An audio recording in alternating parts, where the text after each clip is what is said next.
ইসরোর মহাকাশযানে চেপে মহাকাশে পারি মার্কিন স্যাটেলাইট ব্লক 2 ব্লুবার্ড অত্যাধুনিক কমিউনিকেশন স্যাটেলাইটের।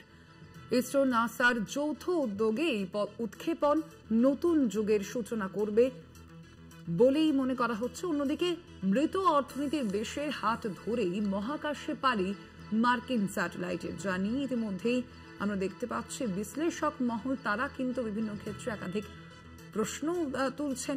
ইসরো এবং নাসার যৌথ উদ্যোগে এই উৎক্ষেপণ নতুন যুগের সূচনা তো অবশ্যই করবে, তবে তার পাশাপাশি আমরা দেখেছি সম্প্রতি মার্কিন প্রেসিডেন্ট ডোনাল্ড ট্রাম্প যেভাবে ভারতীয় অর্থনীতিকে মৃত অর্থনীতি বলেছিলেন এবং তারপর ইসরোর মহাকাশযানে চেপেই মহাকাশে পাড়ি দিল এই মার্কিন স্যাটেলাইট, যা অত্যন্ত সিগনিফিকেন্ট বলেই মনে করা হচ্ছে। ব্লক 2 ব্লুবার্ড অত্যাধুনিক স্যাটেলাইট এবং তাই ইতিমধ্যেই ইসরো এবং নাসার যৌথ উদ্যোগেই এই উৎক্ষেপণ।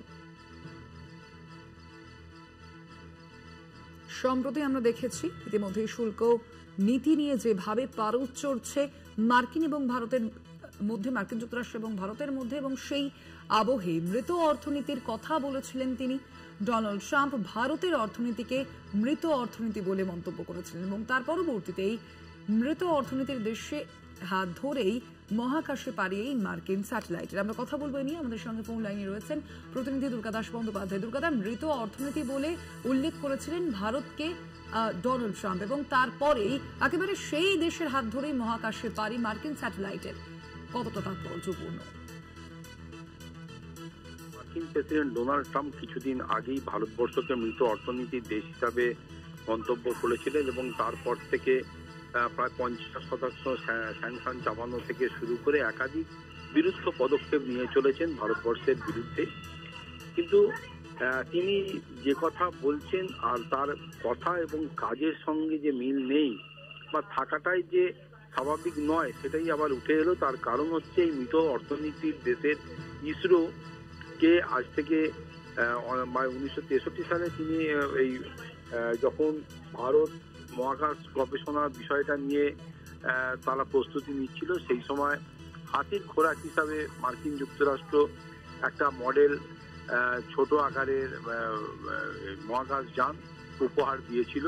কিন্তু 2025 সালে এসে সেই ভারতবর্ষের হাত ধরেই বলা যেতে পারে যে অত্যাধুনিক এবং খুব কস্টলি যে এই স্যাটেলাইট নাসা তৈরি করেছে, বিশেষ করে যোগাযোগ ব্যবস্থার উন্নতির লক্ষ্যে।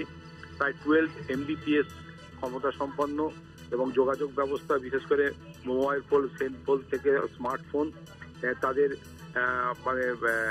বিকল্প পোর্ট হিসাবে এটাকে কাজ করবে। এই ধরনের একটা উন্নত প্রযুক্তি সম্পন্ন হাই কস্টলি যে নাসা যে স্যাটেলাইট তৈরি করেছে, সেই স্যাটেলাইটকে লঞ্চ করাবার জন্য এবার ইসরোর শরণাপন্ন হয়েছে মার্কিন যুক্তরাষ্ট্র। নাসা এবং ইসরো যৌথ উদ্যোগে বলা যেতে পারে যে ইসরোর মহাকাশে যানে করে নাসা তার অত্যাধুনিক এই স্যাটেলাইটটি কক্ষপথে প্রতিস্থাপনের জন্য পাঠাতে চলেছে। আর কয়েকদিনের মধ্যেই এই কাজটি সম্পন্ন হবে। ফলে বোঝাই যাচ্ছে যে মার্কিন যুক্তরাষ্ট্র ভারতকে আজকে থেকে অন্তত 30 বছর আগের ভারতবর্ষ যে মানসিকভাবে মনে করছে না, এবং আজকে 2025 সালের ভারতবর্ষ টেকনোলজিক্যাল অ্যাডভান্সমেন্ট থেকে শুরু করে তার অর্থনীতি যে ভারসাম্য এবং বিশ্বে এই মুহূর্তে তৃতীয় বৃহত্তম অর্থনীতির দেশ হিসাবে উঠে আসা থেকে শুরু করে বিভিন্ন বিষয়ে যে র্যাডিক্যাল চেঞ্জ এসেছে, সেটাকেই প্রায় মান্যতা দিতে বাধ্য হচ্ছে বারবার, মানসিকভাবে না হলেও কিন্তু কাজে কর্মে এবং তাদের সমস্ত বিষয়ের মাধ্যমেই ভারতবর্ষকে যে তারা পিছিয়ে রাখা দেশ হিসাবে গণ্য করছে না, এটা কিন্তু বারবার প্রমাণিত হচ্ছে। তার ফলস্বরূপ মার্কিন যুক্তরাষ্ট্রের এই নাসা যে কাজটা নিজে করতে পারত, সেটা ইসরোর হাত ধরে তাদের করতে যাওয়ার পেছনেই আজকের দিনে দাঁড়িয়ে যে ভারতবর্ষ মাথা তুলে দাঁড়িয়ে আছে, সেটাকেই তারা মান্যতা দেয়। মাথা নিচু করবে না ভারতবর্ষ, ইতিমধ্যেই দেশের আমাদের সরকার সেটা স্পষ্ট করে দিয়েছে। তাই ট্রাম্প যাই বলুন না কেন, ভারতকে অস্বীকার করা যাবে না অ্যাডভান্সমেন্টের দিক থেকে, এটা কিন্তু বোঝাই যাচ্ছে। ধন্যবাদ তোমায়। আমরা কথা বলছিলাম, আমাদের সঙ্গে ফোন লাইনে ছিলেন প্রতিনিধি দুর্গাদাস বন্দ্যোপাধ্যায়।